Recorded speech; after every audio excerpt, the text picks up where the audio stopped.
La suite de Direct Investisseur, on est en compagnie de Benoît Rousseau, le patron du site Andlil.com. Bonjour Benoît. Bonjour Fabrice. On va analyser évidemment ce qui se passe sur les marchés européens qui dévissent ce matin, le CAC, le DAX. C'était assez surprenant dans une semaine un petit peu tronquée puisque évidemment il y aura moins de marchés US. Est-ce qu'il y a, Benoît, à votre avis, des prises de bénéfices qui se font là de la part de peut-être des gérants qui sécurisent leur plus-value de l'année? Eh bien, vous avez exactement, j'ai tout trouvé. Enfin, je ne sais pas si c'est la bonne réponse, mais en tout cas, c'est exactement ce que je pense. On a à peu près 3 semaines par an qui sont un petit peu bizarres. On a la semaine de Thanksgiving et on a la semaine entre Noël et le jour de l'an, où on a tout à fait ce type de marché. On a tout un tas de facteurs qui s'accumulent. On a très peu de monde de présent sur les marchés. Donc par exemple sur le DAX 30, une personne, on va dire dans un hedge fund qui a les moyens, peut se mettre à balancer une grosse ligne de 100, 200, 300 ou 400 lots par exemple sur le DAX, et à lui tout seul faire s'écrouler le DAX futur de 50 à 60 points sans aucun problème.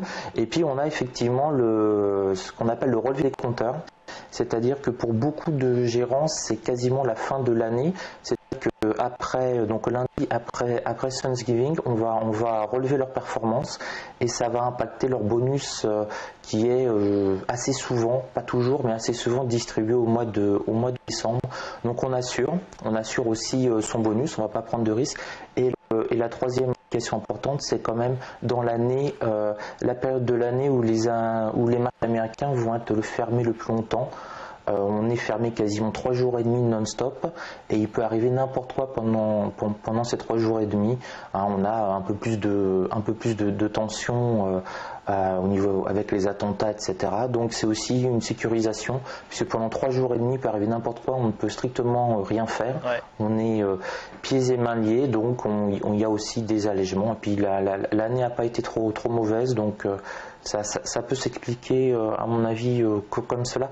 C'est assez courant. Est-ce que ça veut dire, à contrario, Benoît, que ça va se poursuivre justement après cette semaine de Thanksgiving ou qu'on pourrait avoir un rebond la semaine prochaine? Personnellement, je pense qu'on pourra avoir un rebond la semaine prochaine. Ce qui va vraiment nous donner une indication, c'est qu'on a une statistique extrêmement importante aujourd'hui. C'est l'estimation du PIB américain pour le 3e trimestre. C'est la 2e estimation à 14h30. Et là, ça peut nous donner tout le tempo jusqu'à la fin de l'année. S'il est bon, voire très bon, on peut vraiment rebondir. Mais là, on a vraiment je pense que c'est vraiment des prises de bénéfices. On n'a pas de panique pour l'instant sur les marchés. On revient sur le DAX par exemple. On va reprendre le DAX qui a beaucoup souffert ce matin. Le DAX revient sur des niveaux on ne peut plus corrects. Je vais mettre à zoomer. Voilà. Ouais. Regardez, donc on a ouvert, on était sur les 11 50, on a été tapé le point pivot hebdomadaire, donc quasiment au millimètre. Donc là, c'était très intéressant à trader le DAX. Sur tous les premiers passages des supports majeurs, vous voyez, le S2J, on a parfaitement rebondi.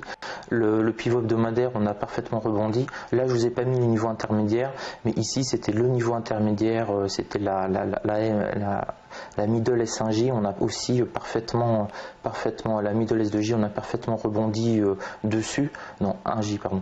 Donc là, c'était assez, malgré la baisse rapide, on a vraiment été sur un marché que je qualifierais d'algorithmique. On a rebondi à chaque fois sur les points pivots et ça a été agréable en fait à trader, même si la baisse rapide m'a surpris aussi. On a en fait commencé à débouler à 9h03, à 9h04, boum. Du coup, vous êtes rentré, expliquez-nous vos stratégies là sur les points pivots dont vous nous parlez souvent. Alors je suis rentré de manière systématique. Alors là on ne le voit pas, mais je vais vous le mettre très rapidement. On a le middle S2J à 10 984, donc voilà, à peu près à ce niveau-là. Donc middle S2J à 10 984. Donc quand on continue à descendre, j'ai acheté sur le support 1 journalier.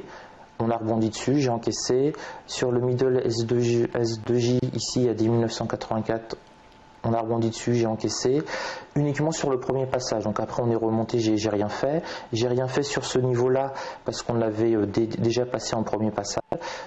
J'ai repris ici sur la S2J en premier passage et là on a rebondi de près de 30 points. Et enfin j'ai repris à l'achat sur le pivot hebdomadaire et là bon, on est en pleine remontée.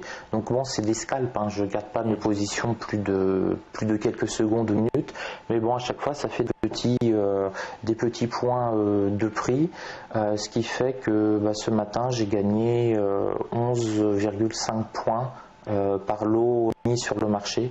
Donc ça a été pas mal, hein. Donc ça a été 2 points là, 3 points là, 3 points là, 3 points là, et au final vous avez 11 points et demi par lot engagé. Oui. Du côté du CAC, est-ce qu'il y a eu aussi vous avez pas pu passer des trades sur le CAC également? Non, parce que vous étiez sur le DAX uniquement. Je n'ai pas passé de trade. En fait, parce qu'à l'heure actuelle, pour du scalping, le DAX est quand même beaucoup plus rentable. On est à 25 € le point.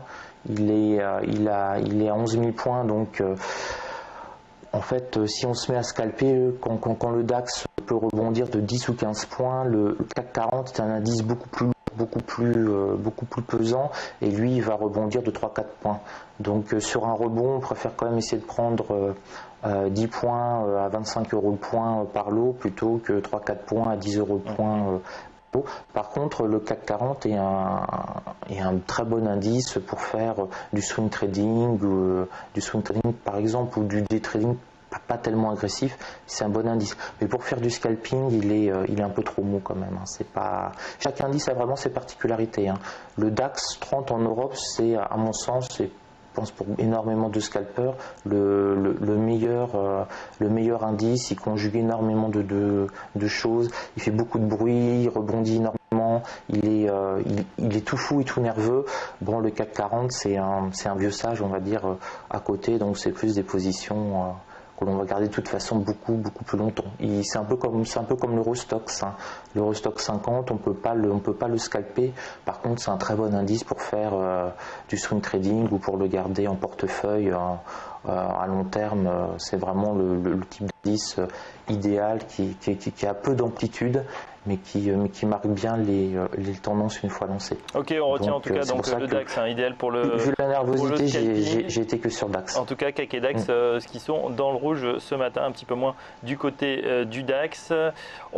Merci Benoît Rousseau. Je rappelle que vous êtes trader pour compte propre, fondateur du blog Enlil, et on vous retrouve évidemment tous les jours dans l'émission Direct Investisseur. Dans un instant, on s'intéresse aux positions détectées par Vega Trader. À tout de suite.